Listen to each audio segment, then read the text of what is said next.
Baba, katika jina la Yesu Kristo, tunakushukuru, tunasema asante kwa siku ya leo. Asante kwa neema tumejaliwa kuwa tena mahali hapa kwa siku ya leo. Tunakuja kuzungumza na taifa lako, tunahitaji tena Kristo uzungumze na mtu mmoja tena kwa siku hii ya leo. Asante Jehova, maana uko mwema na utatenda kazi. Asante maana uweza wako utadhihirika tena kwa siku ya leo. In the mighty name of Jesus we pray this. Amen. Bwana Yesu asifiwe. Wapendwa katika Kristo, tunawasalimu popote mlipo tokea sehemu tofauti za dunia. Mimi ninaitwa Pastor Ibrahim Amani from Heavenly Embassy for All Nations, Kenya. Tunapatikana sehemu za Rongai. Jina la Bwana Yesu libarikiwe. Ila siku ya leo tumekuja na somo nzuri ambayo itakuwa baraka tena kwako, lakini pia na kwa yule yeyote ambaye atakayelisikiliza. Acha twende mara moja kabisa kwenye Injili kama ilivyoandikwa na Marko sura yake ya 16. Tunaanza kwa ile shairi yake ya 15. Inasema, akawaambia, enendeni ulimwenguni mote mkaihubiri Injili kwa kila kiumbe. Aaminie na kubatizwa ataokoka, asiyeamini atahukumiwa. Na ishara hizi zitafuatana na hao waaminio: kwa jina langu watatoa pepo, watasema kwa lugha mpya, watashika nyoka, hata wakinywa kitu cha kufisha hakitawadhuru kabisa. Wataweka mikono yao juu ya wagonjwa, nao watapata afya. Amen. Jina la Bwana wetu Yesu Kristo libarikiwe.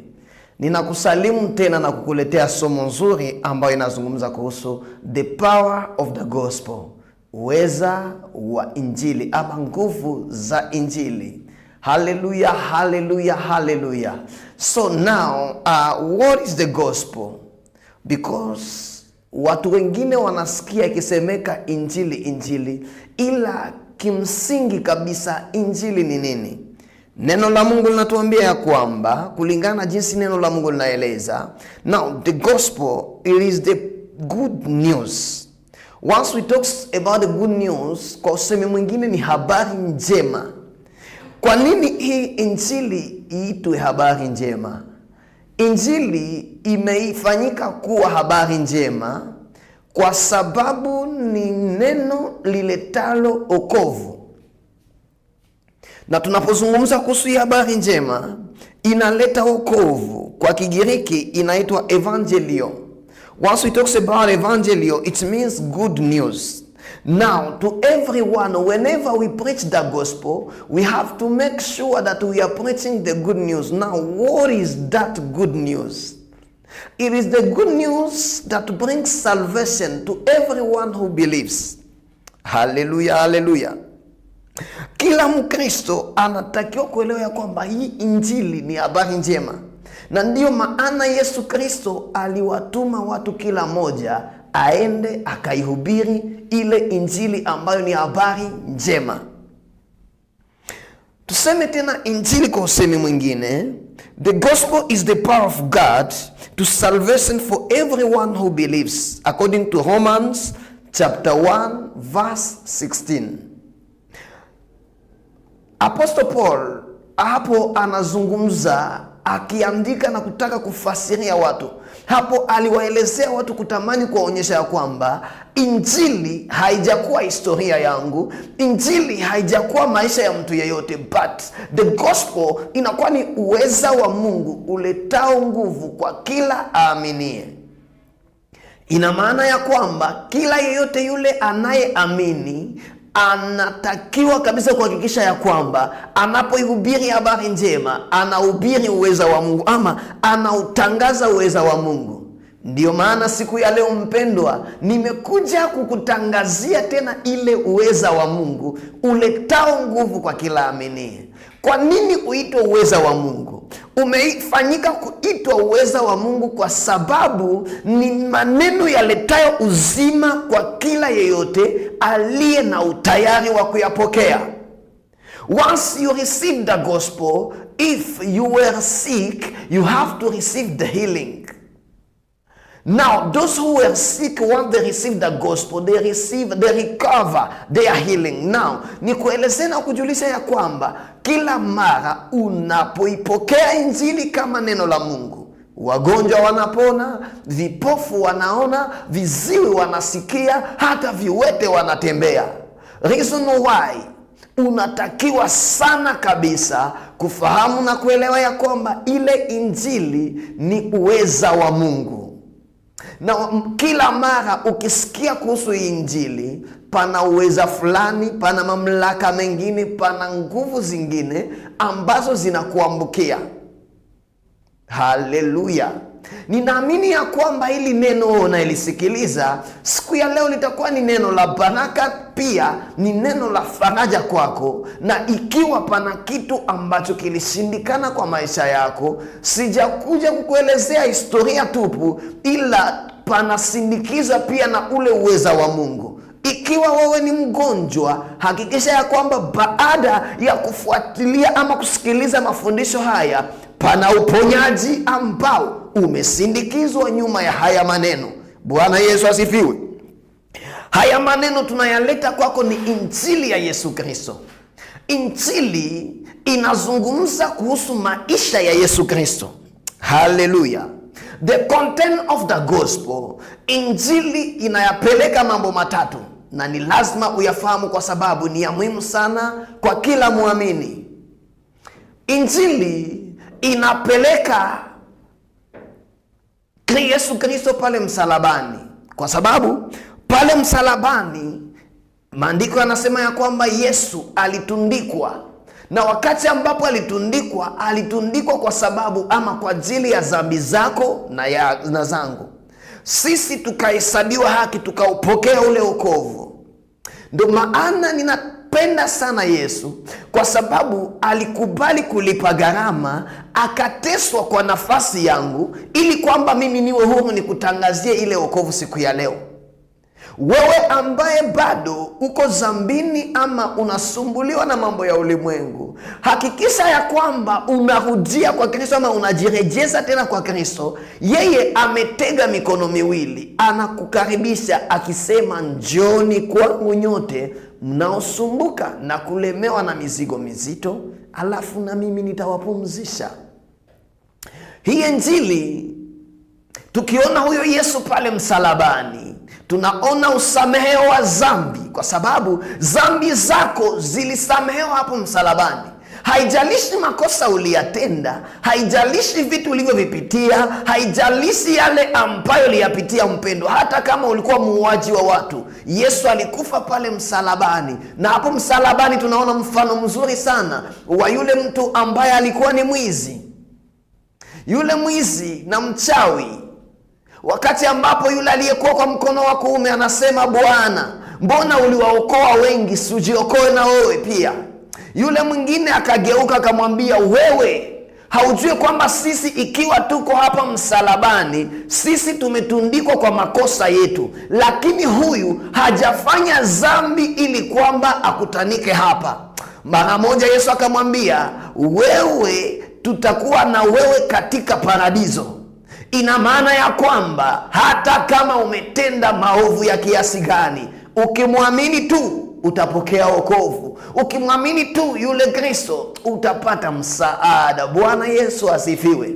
Nimekuja kwako kijana mwenzangu unayenisikiliza, nimekuja kwako mama unayenisikiliza, nimekuja kwako baba, kaka, dada, yeyote yule anasikia ujumbe huu, kukwambia ya kwamba bado Kristo anasamehe, na pale msalabani alilipa deni zote. Bwana Yesu asifiwe. Injili inapeleka kile kifo cha Kristo msalabani. Ni jambo la kwanza hilo. Na tukiona hicho kifo cha Yesu msalabani, by the justice the redemption, tunaona usamehe wa dhambi, tunaona kukubaliwa tena katika ufalme wa Mungu. Kwa sababu sisi tulikuwa tumetengwa mbali na upendo wa Kristo, sisi tuliokuwa tumetengwa mbali na upendo wa Yesu, ila tumerejezwa kupitia Kristo kwa njia ya msalaba. Ndio hapo Mtume Paulo anasema ya kwamba tumeokolewa kwa njia ya imani kupitia msalaba wa Yesu. Yaani isingelikuwa msalaba, sisi tusingelipata wokovu. Ila Yesu asingelikufa, imani yetu ingelikuwa bure. Ila pamoja na kufa, Kristo hakujilimit. He couldn't limit himself on the cross. Ilibidi aende pia kaburini. Kwa nini Yesu azikwe? Injili inapeleka jambo la pili, ni ile kuzikwa ama mazishi, the burial of Jesus Christ. Because if Jesus Christ could die on the cross na azikwe, historia ingeishia hapo. Ila alipozikwa pana mambo yalipitikana. Maandiko yanasema ya kwamba alipokata roho msalabani, makaburi za watakatifu zikafunuka na mili yao ikaonekana, na watakatifu wengine walionekana katika mji mtakatifu. Ni hivyo ndivyo neno la Mungu linasema. Ila pamoja na hiyo, walipofufuka, Yesu akaenda kaburini. Wakati ambapo Yesu Kristo anazikwa humo kaburini, la kedoria mande libroshaka, wakati ambapo Yesu anawekwa kaburini, mwili wake ukawekwa kaburini, inaitwa kwamba ilikuwa ni kaburi ambalo lilikuwa limejengwa la yule ambaye aliitwa Joseph Darimati. Huyu Joseph akaenda kwa Pilato, akampea mwili wa Kristo ili kwamba aende akauzika. Na wakati ambapo anamzika Yesu, hili kaburi la Kristo likawekwa walinzi. Na hawa walinzi kazi yao kwenye kaburi ilikuwa nini? Kwa sababu sijawahi kuona kaburi ambayo inalindwa. Huenda labda ni wale watu ambao walisaminika sana, waliheshimiwa sana, kaburi zao zinakuwa zinalindwa, ila hazilindwi na intention nyingine. But kwa nini pia Yesu Kristo awekwe kaburini alafu walinzi waje kuwekwa hapo kaburini? My God, pana jambo nataka ulielewe hapo mpendwa katika Kristo. Yesu kuzikwa kaburini kwanza ilikuwa ni kwenda kuwafungua wale wote waliokuwa wamefungwa. Kwa sababu katika Agano la Kale watu waliokufa waliwekwa sehemu iliyoitwa Hades. Na hapo Hades watu wengi sana walikuwa wamewekwa, wote waliokufa kwa Agano la Kale walikuwa wamefichwa hapo. Na ndiyo maana hata wachawi walikuwa na uwezo ya kumita spirit ya mtu aliyekufa na ikaonekana. Tukiangalia hata katika 2 Samuel, wakati ambapo Sauli anaenda kwa wachawi, akaendea waganga ili kwamba wamuitie roho ya Samuel. Kwa huo wakati ilikuwa inawezekana. Ila katika Agano Jipya kupitia Kristo, aliposhuka kaburini, akafungua waliokuwa wamefungwa huko. Pia akamnyang'anya shetani funguo. Ndiyo maana mpendwa, ukiwa katika Kristo Yesu, pana funguo nyingine ulio nayo, na hiyo funguo ndiyo mamlaka yako mbele za Mungu. Haleluya, lo sakabradu shaka. Hayo mamlaka ulio nayo mbele za Mungu ni kwa sababu Yesu alikwenda akamfunga yule shetani, akamnyang'anya hiyo funguo. Na wakati ambapo Yesu Kristo anamnyang'anya shetani funguo, ikatangazwa ya kwamba yeyote atakayemwamini Yesu Kristo amekuwa huru. Shetani hapo bado alikuwa ana mamlaka ya kumshitaki mwanadamu, ila Yesu alipomnyang'anya yale mamlaka, alipomnyang'anya hiyo funguo, hapo wote waliomwamini ama wale wote watakaomwamini wakatangazwa kuwa huru. Ndio maana ninakutangazia mpendwa ya kwamba na wewe pia uko huru katika Kristo. Haijalishi uliyoyapitia, ila ikiwa umemwamini na kuamua kumpokea siku ya leo, ukimpokea, ikiwa bado haujampokea, ukiamua kumpokea siku ya leo, na wewe pia utakuwa huru pamoja na wale walio huru. Jina la Bwana Yesu libarikiwe. Wakati Yesu anazikwa, kaburi inawekwa walinzi, na hawa walinzi wanafanya security kubwa. Maandiko yanasema wale wakuu wa makuhani waliposikia ya kwamba Yesu walipomwendea yule ambaye alikuwa ni kuhani mkuu, wakaenda pia kwa Pilato wakamwambia kwamba huyu mtu amesema ya kwamba atafufuka baada ya siku 3. Na kwa sababu ametangaza ya kwamba atafufuka, wekeni walinzi ili kwamba wasije wakamuiba wale wafuasi wake na kushuhudia kwamba wamefufuka. Ila pia sikiza hapa mpendwa, pana kusudi la Mungu lilifichwa nyuma ya hawa walinzi kuwepo. Kwa sababu maandiko yanasema katika Torati ya kwamba ushuhuda wa mtu mmoja si kweli, ila shuhuda ya watu wawili, watatu, wanne, hiyo kabisa imekamilishwa. Haleluya! Ndo hapo sasa, wakati ambapo Yesu Kristo yuko kaburini, ilibidi walinzi wawe hapo, na kazi ya kwanza ya walinzi ni kushuhudia wakati ambapo Kristo atafufuka. Jambo la tatu ambalo injili ya Kristo nalipeleka ni ufufuko. Haleluya! Yaani injili ni mambo matatu. Kuna hiyo kifo msalabani. Jambo la pili, injili inapeleka Yesu ama yale mazishi ya Kristo. Pia jambo la tatu, injili inapeleka ufufuko wa Yesu Kristo. I mean, in the death on the cross, the second one is the burial in the grave, but also the third one is the resurrection. Now, Yesu Kristo angelikufa na azikwe, historia yake ingekuwa kama binadamu wengine. Ila utofauti wa mambo yote ama wa historia zingine ama ya wale mitume wengine ni kwamba wao walikufa, hatujaona sehemu wamefufuka. Ila huyu Yesu Kristo alikufa, baada ya kufa akafufuka. Ndiyo maana hata saizi tunashuhudia ya kwamba huyu Yesu yuko hai, kwa sababu alikufa na akafufuka. Ni wakina nani walianza kuipasha habari njema ya ufufuko wa Kristo?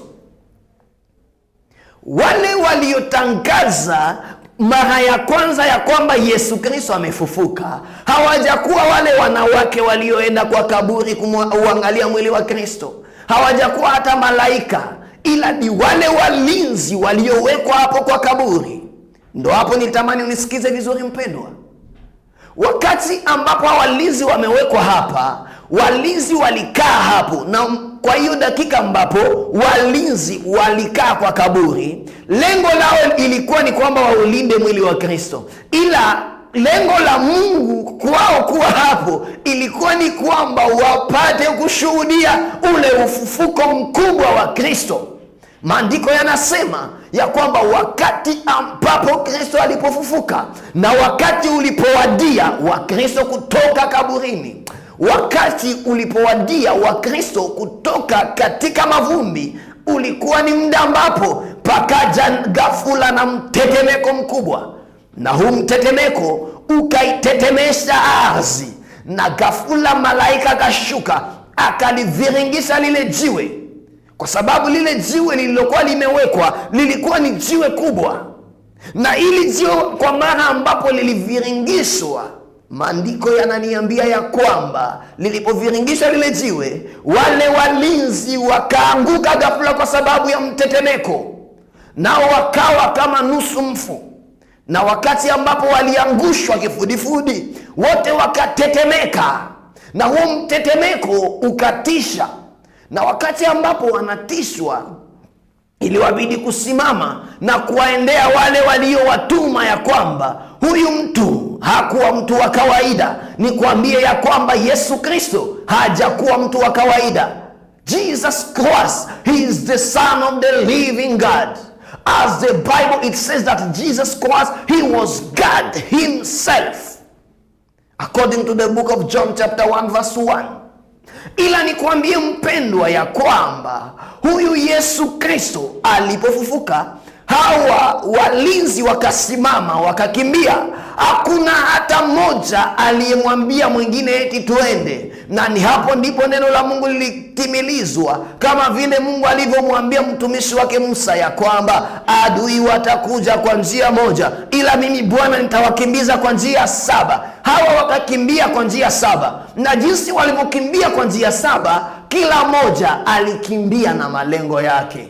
Kila moja alikimbia na ujumbe wake, na hawa maaskari wote waliihubiri injili ya Kristo kwa namna ambayo ilikuwa tofauti, kwa sababu walihubiri pasipo kutumwa, walihubiri pasipo kuambiwa, walihubiri pasipo kulazimishwa. Haleluya! Walipofika, injili kaanza kuhubiriwa kwa makuhani, na hii injili ilipoanza kuhubiriwa kwa makuhani, walipofika hapo wakasema eti yule jamaa ambaye mlitutuma twende tumsubirie ama tumchunge asifufuliwe, yule jamaa amefufuka, na jambo tuliyoyaona ni vigumu sana tushindwe kuyaeleza. Haleluya! Habari njema ikahubiriwa na wale waliosimama against Jesus, ili kwamba wao mashuhuda wa kweli. Mpendwa katika Kristo, ni kutangazia ya kwamba pana watu wengine wamesimama kinyume na wewe, pana watu wengine wamekupinga kabisa, wamezozana na wamevutana na wewe muda mrefu, ila nikwambia ya kwamba Mungu anaenda kufanya jambo itakayosababisha wawe waanzilishi wa ile matendo makubwa ambayo Bwana atakayoyatenda kwa maisha yako. Praise the name of the living Lord. Haleluya!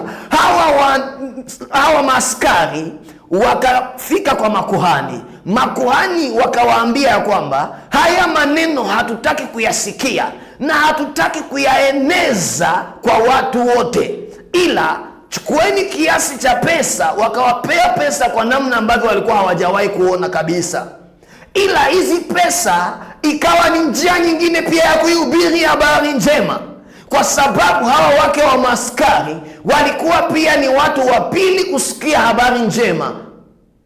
Hawa maaskari waliwahubiria wale makuhani, wakawaambia kwamba huyu Yesu Kristo ambaye alisulubiwa amefufuka. Halafu hawa wake wa maaskari walijua kwamba Yesu alikufa, na walijua Yesu alikuwa ni mtu wa aina gani. Na hapo walipoziona hizo pesa, wakawauliza waume zao, hizi pesa mumetoa wapi? Ni kama mumeiba sehemu. Ila hao askari wakawaambia nini?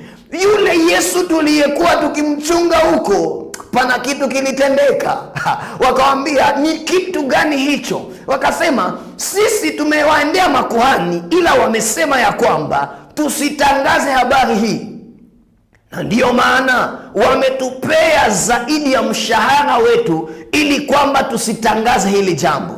Ila na wewe pia, kwa sababu ni mke wangu, ninakuelezea ili kwamba ufahamu kilichotendeka. Hapo huyu mwanamke amepata pesa ambazo hajawahi kupata. Hawa jamaa walipewa pesa zikawachanganyisha hata akili, na wakati ambapo vichwa vyao vinachanganyikiwa kabisa, wakakimbia. Huyu mwanamke akienda sokoni kununua kile kitu ambacho anakwenda kukinunua, kuliko kulipa 500 anatoa 1000, na nawaambia msinirejeshee kwa sababu mimi nina pesa. Wanamuuliza, je, mbona wewe haukuagi mtu aina hii, imekuwaje? Na wao pia wakasema, kule ambapo waume zetu walipokuwa kule waume zetu walikuwa wakichunga kwa kaburi. So I don't want to say anything. Anajaribu kukatiliza kwa njia, ila anasema, wanauliza, sema tu tusikie. Huyo jama amefufuka, ila msiwaambie watu. Yani hata kifo cha Kristo kilisababisha pia pesa kutembea. Yani businessman walipata pesa kwa sababu tu ya hiyo ushuhuda wa jina la Yesu Kristo. Mpendwa katika Kristo, nina ujumbe wako siku ya leo. Sehemu ambako tumesoma katika kile kitabu ambacho kiliandikwa na Marko. Huyu Marko alikuwa ni mojawapo wa wale wafuasi wa Yesu Kristo. Na hapo Marko anasema ya kwamba baada ya Yesu kufufuka, baada ya ufufuko wa Kristo, kilichopitikana ama kilichotendeka, Yesu Kristo alipofufuka alionekana, na wakati ambapo alionekana zaidi ya siku 40 hapa duniani. Na kwa hiyo siku ya mwisho, hiyo dakika ya mwisho, akawaambia, walipokuwa wamesimama hapo kwa mlima wa Mizeituni, akawaambia, basi mimi nimepewa mamlaka mbinguni na duniani.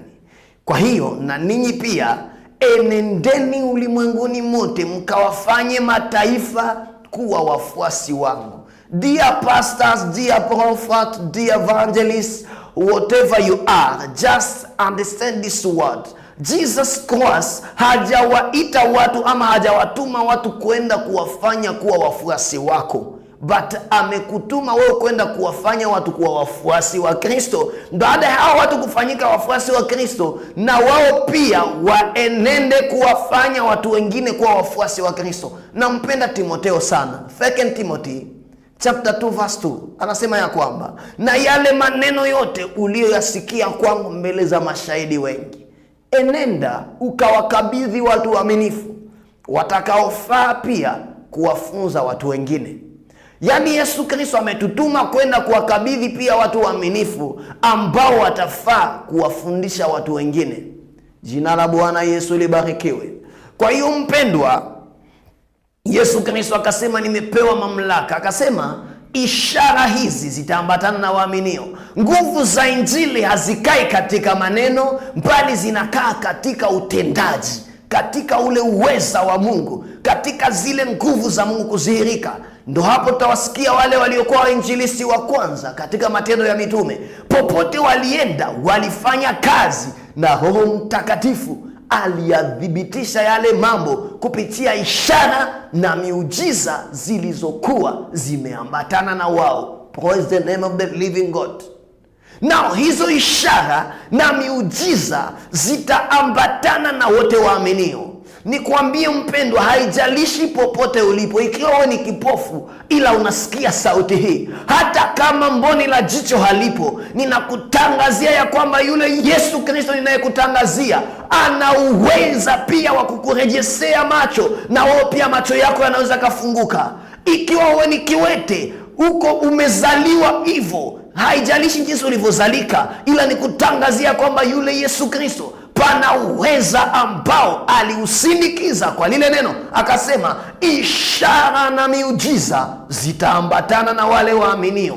Kwa jina langu watakemea pepo, wataponya magonjwa, na hata kila kitu cha kufisha hakitawazuru. Nao wataweka mikono juu ya wagonjwa, nao watapokea afya, watapata uponyaji. Nataka kuomba pamoja na wewe kwa siku ya leo, ili kwamba neema hii na uweza huu wa neno la Mungu, ule uweza wa injili, ukaambatane na wewe popote ulipo.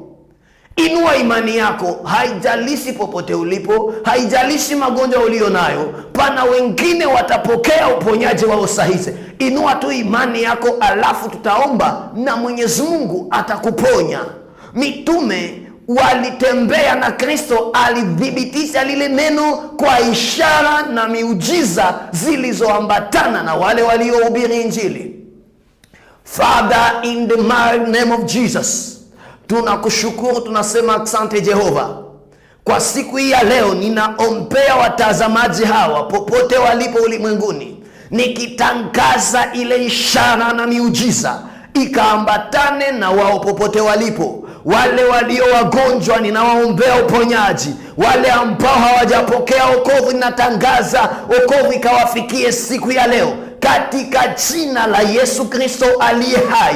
Ninatangaza ufungulivu, ninatangaza amani, ninatangaza uponyaji. Wale ambao ndoa zao zimevunjika, ninatangaza tena mapatanisho, natangaza upatanisho mpya. In the mighty name of Jesus, I decree and I declare, I command again the healing. La rekadosha kabradosa kadoria mandeligadusa, la rikaparagadusa manta la bradosh kaparigadisa, la rikapare mante ligadusa, la kaparigadosh amante ligaduria badosa, la predegezegederia manta kaparagadesa, le brados kaparigdasa kamant lagadoria, ligradus kaparigadusa. Receive your healing in the mighty name of Jesus. Receive your miracle in the mighty name of Jesus. Receive the power from the Holy Spirit again tonight.